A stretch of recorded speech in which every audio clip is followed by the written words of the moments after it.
Yaşama nasıl bakıyorsunuz? Sizce insanların başına gelenler rastlantısal mı yoksa aslında daha geniş bir yapbozun dünya ve ülke sisteminin parçaları mı bunlar? Yaşam mücadelesi sadece karşılaşılan problem ve engelleri çözümleyip bunlara karşı en uygun ve en doğru geri bildirimleri, tepkileri vermek midir? Yoksa kişilerin öznel durumlarının kendilerine sunduğu olanaklar çerçevesinde kendini gerçekleştirmek ve olabileceğinin en iyi versiyonu olabilmek midir? Yaşadığınız ekolojik ortamı ve ülke kültürünü, doğduğunuz yerin kültürünü nasıl tanımlarsınız? Sizce bu kültürü nasıl aşılandı sizlere? Ebeveynleriniz mi, yaşadığınız sosyal çevre mi, toplum mu, ülke mi, medya mı?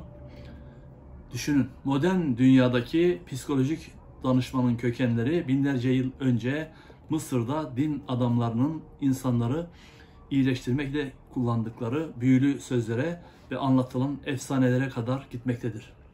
Kişinin iç dünyası, kendi iç sesi ve çevresiyle ilişkileri, benlik algısı, kaygıları, endişeleri, yaşama dair beklentileri, deneyimleri, düşünceleri, anlayışları, paradigmaları, benlik algısı, benlik saygısı, kontrol odağı, bilgi düzeyi, entelektüel yapısı, mizaç, kişilik özellikleri, yaşamı anlamlandırma sistemi gibi onlarca değişkenin karmaşık bileşiminden temellenmektedir.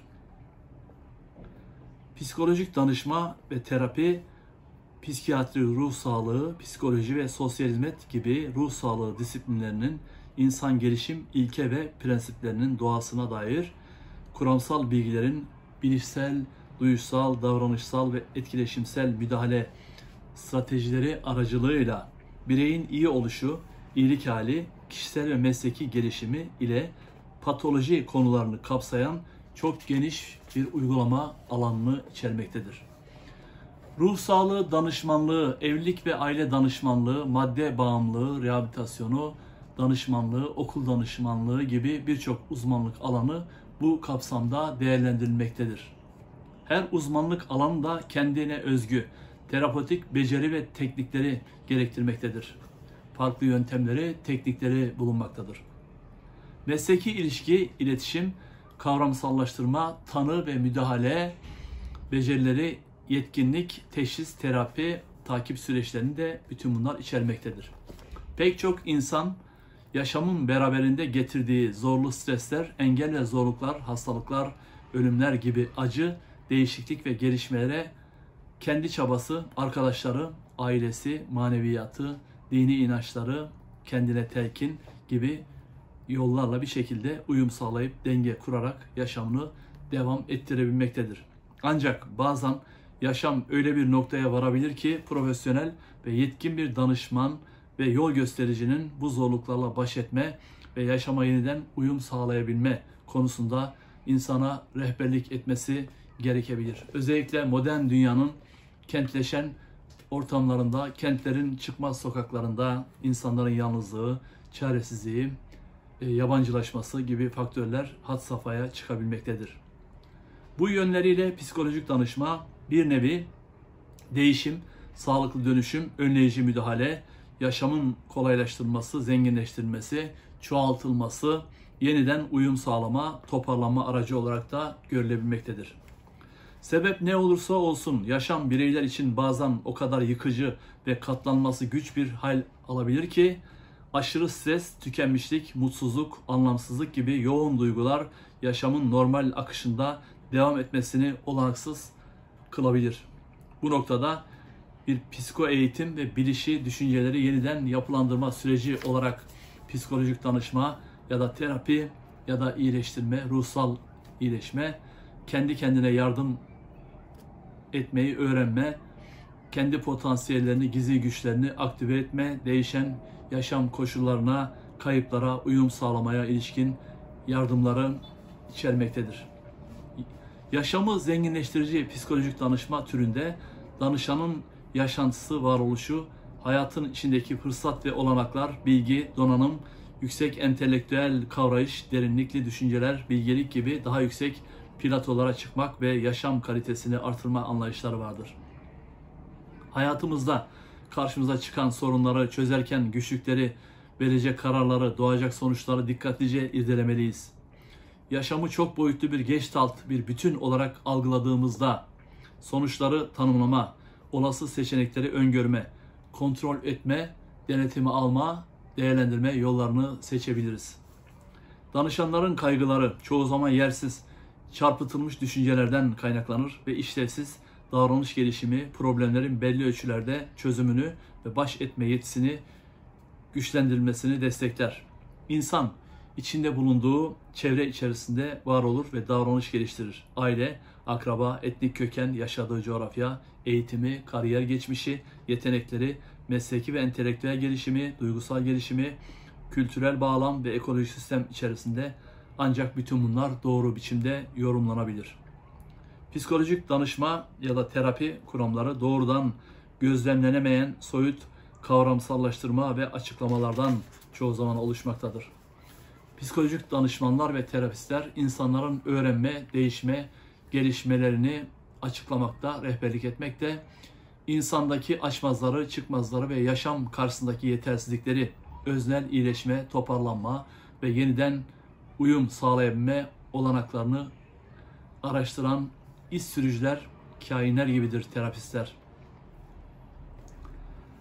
Tek bir psikolojik danışma ve terapi kuramı tam olarak etkili sonuçlar veremediğinden terapist ve psikolojik danışmanlar sosyal hizmet uzmanlarının %37'si eklektik yani bütünleştirici yaklaşımı, %13'ü varoluşçu, %10'u bilişsel kuram, %8'i birey merkezli kuram, %8'i psikanaliz yani Freud'un bilinçaltı süreçlerini, %7'si etkileşimsel ve %6'sı davranışçı yaklaşımları benimser ve terapilerinde uygularlar. Yapılan araştırmalar bu yüzdeleri ortaya koymaktadır.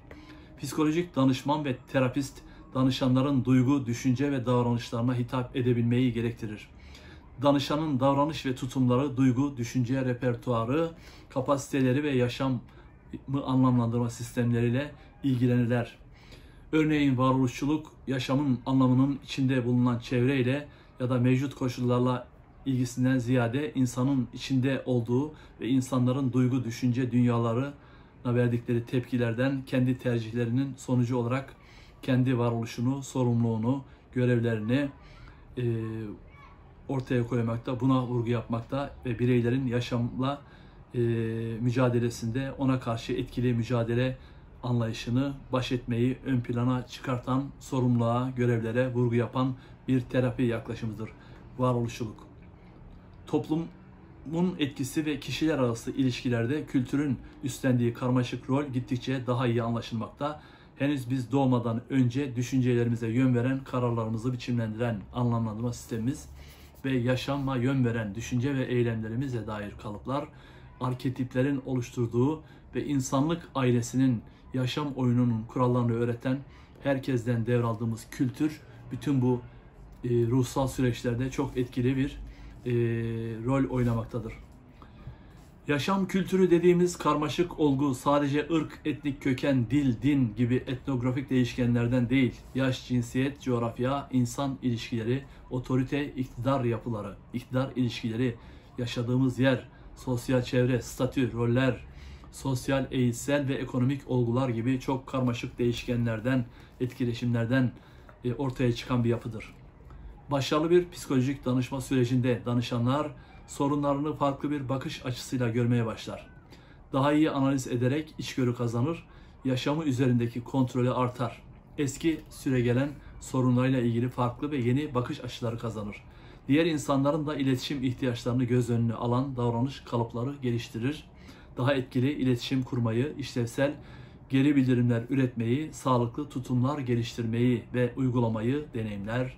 Yaşamın ve kendisinin olumlu yanlarını daha çok görmeye, bağımsız yaşama ve sorumluluk almanın pozitif sonuçlarına dikkat çeker. Aile içi ilişkilerini güçlendirerek öz farkındalığı, öz şefkatini geliştirir. Psikolojik sağlamlığını güçlendirerek kendini açık fikirlerle ifade eder. Daha nesnel, objektif düşünmeye, davranmaya başlayarak yetkinleşir. Yaşam karşısında daha yetkin, doyumlu bir yaşam sürmenin önemini fark eder. İhtiyaçlarını Daha yüksek farkındalıkla değerlendirerek verici olma, eleştirel olma, sevilme, saygı görme, hoşlanma, onaylanma, mutlu olma, huzur duyma, huzur bulma, öfke, üzüntü, hayal kırıklığı, incinme, korku, endişe, anksiyete duygularını daha sağlıklı bir şekilde gözden geçirerek sağlıklı yorumlar yapar ve daha doğru düşünmeye başlar. Kendi iç dünyasını şekillendiren standartlar, değerleri, varsayımları, algı ve düşünceleri yeniden çerçeveleme fırsatı bulur bu süreçlerde. Psikolojik danışma süreci danışanla tanışarak ilk kaynaşma, tanışma, angaje olma, ilişkiyi, mesleki ilişkiyi kurma, inşa etme ve danışanın sunduğu problemleri tanımlama, hedef oluşturma, soruna müdahale, çalışmayı sonlandırma, izleme, takip süreçlerini içeren keyifli bir süreçtir. Yani ilk etapta danışanla bir araya gelme, insani bir ilişki kurma, ilk görüşmede özellikle onun probleme dair bilgileri toplama, yani ön değerlendirme yapma, ondan sonra problemi çözme yönelik birlikte stratejiler oluşturarak planlama yapma, daha sonra planı hayata geçirme, uygulama ve son değerlendirme yaparak partnerle birlikte danışan ve problem sahibi kişi ile yapılan çalışma sonucunda son değerlendirme yaparak ondan sonra mesleki çalışmayı 3 ay, 6 ay, 1 sene, 2 sene gibi farklı süreçlerde sonlandırarak daha sonra da izleme, ilişkiyi sürdürerek ihtiyaç duyduğunda tekrar bu görüşmeye, terapiye, psikolojik danışmaya gelmesini sağlama gibi süreçleri içermektedir. Danışanla ilişkide saygı, güven, rahatlama, huzur bulma, kaynaşma, kişiler arası etkilenme, empati ve içtenlik gibi faktörler terapatik etkilenmeleri üretir. Bütün bu kavramsallaştırmalar entelektüel düzeyde bilgelik, psikolojik eğitim, danışanın bu şeylerin farkına varması, yaşamında bunlara entelektüel alanlara yer açması, farklı düşünceler üretmesi, daha işlevsel, doyumlu bir yaşam sürmesine dair bir yolculuğa çıkmasına aracılık eden değişkenlerdir. Duygularımız tıpkı nükleer enerji gibi bizleri yönlendiren güçlü araçlardır. Terapistler duygular üzerinde çalışırken öncelikle danışanda farkındalık oluşturur. Daha sonra bu duygulara yeni tanımlanmış değerler atfederek onlarla bütünleşmesini sağlar. Biliş, düşünceler, kişinin kendisine ve diğer insanlara karşı düşünceleri, duyguları, tutumları, inançları, algıları çerçevesindeki dünyaya ilişkin görüşlerini, paradigmalarını içeren bir unsurdur. Bilişsel terapide akılcı olmayan, çarpık, yanlış düşüncelerin akılcı ve doğru olanlarla yer değiştirmesini, olaylara, dünyaya farklı yeni işlevsel anlamlar atfedebilmeyi öğrenme süreçlerini içermektedir. Esasında yaşadığımız problemlerin büyük bölümü çocukluk anlarından ya da diğer faktörlerden değil, varoluşun çıplaklığıyla baş başa kalmamızdan, bunu acı gerçekliği fark etmemizden kaynaklanmaktadır. Bu danışma sürecinde öz farkındalık kazanıldığında bir kas gibi bunu geliştirebileceğimizi öğreniriz ve içimizdeki acımasız eleştirmeni sessize alıp en yüksek potansiyelimize ulaşabilmek için işlevsel yaşam becerileri geliştirmeye başlarız. Dışarıya daha özgüvenli bir duruş ve tutum sergiliyor olmanın verdiği rahatlık eşsizdir hayatta. Öz farkındalıkla olumsuz iç sesinizi susturduğunuzda yaşam yolculuğunuzu kendiniz için daha kolay bir hale getirebilirsiniz. Çünkü kendinize duyduğunuz güven hayattaki ve kariyerinizdeki başarınızı belirler. Günlük hayatta sıklıkla daha cesur davranmamız gerekir. Pozitif psikolojinin kurucusu olan Seligman, insanların mutlu ve tatmin edici bir yaşam sürebilmeleri için 5 unsurun varlığına ihtiyaç duyduklarını ortaya koymuştur. 1. Pozitif duygular, yani neşe, hoşnutluk, mutluluk gibi olumlu etkileşimler yaratan duygular. 2. Akış, bir eyleme, düşünceye ve yaşantıya kendini tam olarak kaptırarak odaklanma, angaje olma, çok güzel kitapların içinde, videoların içinde kaybolma, adeta kendini tatilde gibi hissetme, yaşamın tadına varma. 3. Diğer insanlarla pozitif ve karşılıklı olarak tatmin edici ilişkiler kurabilme becerisi. 4. Yaşamın tamamına ve tek tek olaylara yüklediğimiz anlam duygusu. Bunları ne kadar doğru kalibre edersek, beynimizdeki merceği daha düzenli ve kaliteli bir lens haline getirirsek buradan doğru bir anlam duygusu devşirebiliriz. 5. Mesleki ve özel yaşamda elde edilen başarılar. Daha güçlü bir öz farkındalık ve özgüven, daha dingin, huzurlu bir yaşam için pozitif psikolojinin 7 anahtarına vurgu yaptığımızda da kendinize olumlu iç ses diyaloğu kurmak, diğerleriyle iletişim, dış dünyanın saldırılarına maruz kalmaya katlanmak ve bunu regüle edebilmek, güç temelli düşünerek eyleme geçmek, bilgelik, cesaret, sevgi, adalet, ölçülü dengeli olmak, maneviyat, aşkınlık gibi faktörler, başarısızlıklarımızın hayatımızdaki anlamını kavramak ve buralardan başarı devşirmek, mutluluğumuzun kaynağı, muhasebe ve referans noktası kullanarak bunlara anlam vermek gibi faktörleri içermektedir. Bilim insanları mutluluğu seçerek kendisini ve çevresini mutlu edebilen insanların özelliklerini şöyle sıralamışlardır. Mutluluğu seçen ve çevresini mutlu eden insanlar 1. Daha affedici ve kin tutmayan insanlardır. Herkes ölümlüdür. Kimseye kin tutmaya ya da intikam alma düşüncesine saplanmamak gerekir. Herkes insan, herkes hata yapabilir. 2. Anda yaşayıp anın tadını çıkartabilmek, anda kalmak. 3. Sağlıklı değişim ve dönüşüme istekli bu insanlar. 4. Beden, zihin, ruh üçlemesinin özenli şekilde dengeli uyumunu kurabiliyorlar. 5. Yeni bilgilere, bakış açılarına doğru yönde yaklaşabiliyorlar. Kendilerini değiştirebiliyorlar. 6. Eleştiriye açıklar, kaprisli değiller. 7. Eski dostluklarını sürdürebilecek yaşam becerileri var. 8. Basitleştirilmiş, sade ve nitelikli bir yaşam sürüyorlar. Parayla, pulla, ünvanla, şöhretle değil, bilgiyle, kitaplarla, edebiyatla, bunlarla derinleşmeyle bir hayat seçiyorlar ve doğru yapıyorlar. 9. İlişkileri sağlıklı yönetebiliyorlar, doğru geri bildirimler üretebiliyorlar. 10. Kararlı ve iradeli davranıyorlar. 11. Kendilerine ve diğerlerine içtenlikle değer veriyorlar. 12. Keşke demeyen, pişmanlıklarına takılmayan, öğrenen insanlar bunlar. 13.